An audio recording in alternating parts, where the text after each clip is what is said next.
चलिए देखिए, अभ्यास 3.2 का क्वेश्चन नंबर 1 है ना, कक्षा 10 क्वेश्चन नंबर 1, पहले का पहला क्वेश्चन। हमको बस इसमें ये प्रूफ करना है, ये दिखाना है समीकरण 1 है और ये बच्चों समीकरण 2 है। हमको ये दिखाना समीकरण 1 समीकरण 2 को आपको ये बताना है कि ये जो रेखा का समीकरण है ये कैसा है, समपाती है, प्रतिच्छेद करता है या समांतर है। तो तीनों की शर्त होती है जो हम इस किनारे लिख दिए हैं। देखिए पहले इस शर्त को थोड़ा सा समझ लेते हैं। पहली शर्त होती है बच्चों A1/A2 बराबर इक्वल नॉट B1/B2। अगर ये जो A1/A2 है B1/B2 के इक्वल नहीं, यानी दोनों आपस में बराबर नहीं होते हैं, तो कैसी रेखा होती है, प्रतिच्छेद रेखा होती है। और बच्चों एक चीज बताएं, जब रेखा एक दूसरे की प्रतिच्छेद का मतलब एक दूसरे को काटती है, इस तरीके से ये प्रतिच्छेद है। ये रेखा का समीकरण कोई है, एक इधर से है, तो जहां ये काटती है वहां से हम भुज और कोटि का मान निकाल लेते हैं। मान कितना होगा XY का।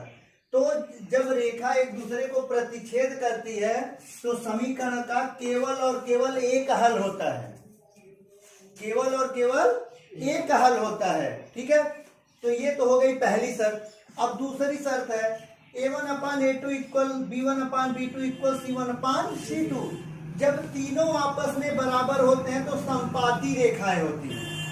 समपाती मतलब एक ही समान होती है। जैसे एक कोई ये चतुर्थांश है, ये रेखा का समीकरण बना, फिर इसी पे दूसरा भी बनेगा, पहला भी इसी पे दूसरा भी इसी पे, मतलब दूसरा इधर उधर नहीं है।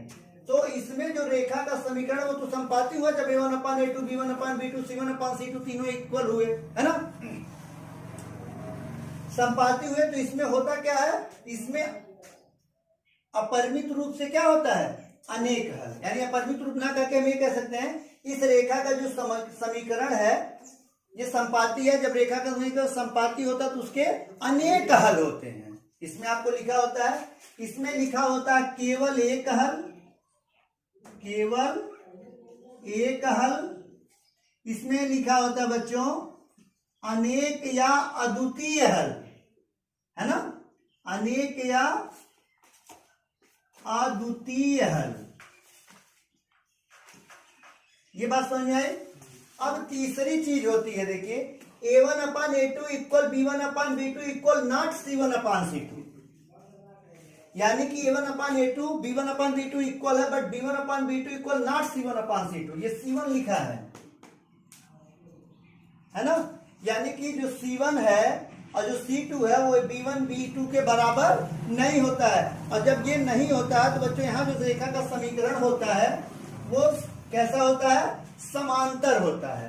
समांतर का मतलब देखिए हमने देखिए तीनों बताया, प्रतिच्छेद करता है ऐसे बताया, और जैसे ये बताया समपाती। समांतर का मतलब आप जान रहे हो इस तरीके से, इसके बीच की दूरी हमेशा समान रहेगी और ये दोनों रेखाएं एक दूसरे को कहीं भी प्रतिच्छेद या स्पर्श नहीं करती हैं। इसलिए जहां रेखा समांतर होती है वहां कोई हल नहीं होता है।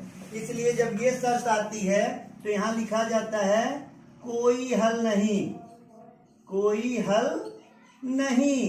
ये समीकरण जब आता है तो इसके लिए ये लिखा जाता है। ठीक है, तो ये तीनों हो गई आपकी शर्त। अब शर्त के अनुसार आते हैं बच्चों क्वेश्चन पे। देखिए एकदम आसानी से, ये बच्चों समीकरण 1 है और ये आपका समीकरण 2 है। तो समीकरण 1 से पहले हम हल कर रहे हैं। देखिए पहले में A1 बराबर 5 और B1 बराबर -4 और C1 बराबर +8। देखिए इसमें होता क्या है, यक्स का जो गुणांक है वो A1 होता है पहले समीकरण में, y का जो गुणांक है वो B1 होता है, बाकी जय पद बचा वो सब क्या होता है, C1 होता है। अब दूसरे समीकरण से तो A2 बराबर 7, B2 बराबर 6 और C2 बराबर -9। ये हमने लिख लिया। अब हमारी शर्त है, शर्त के अनुसार कौन सी शर्त लागू होती है नहीं पता है। अब हम सारी शर्त को लिखेंगे और कौन सी लागू होती है अभी देख लेते हैं। अब हमको लिखना इसको कैसे है, A1/A2। तो A1 की वैल्यू 5 और A2 की वैल्यू 7, तो ये हो जाएगा 5/7 बराबर B1 अपान B2 -4/+6, C1 अपान C2 8/-9। तो बच्चों पहले हम यहां देखेंगे 2 दूना 4 और 2 3 6 हो गया 5/7 बराबर -2/3। क्या ये दोनों आपस में बराबर है? एक धन है एक ऋण है, तो पहले में इक्वल नॉट हो गया कि नहीं?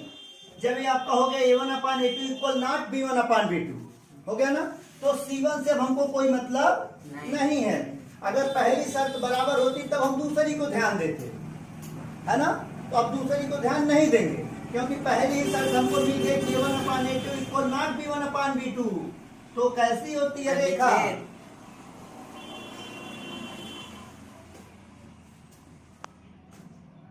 है ना?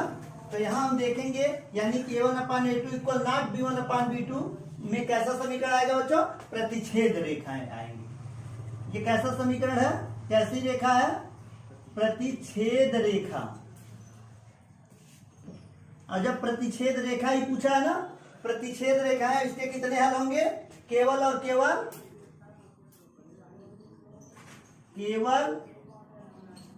एक हल, केवल एक हल। देखिए बच्चों, तो ये आपका आ गया A1 upon A2 equal not B1 upon B2 कैसी रेखा है? प्रतिच्छेद रेखा है, और इसका केवल और केवल एक हल आएगा। बस इतना सवाल में पूछा था।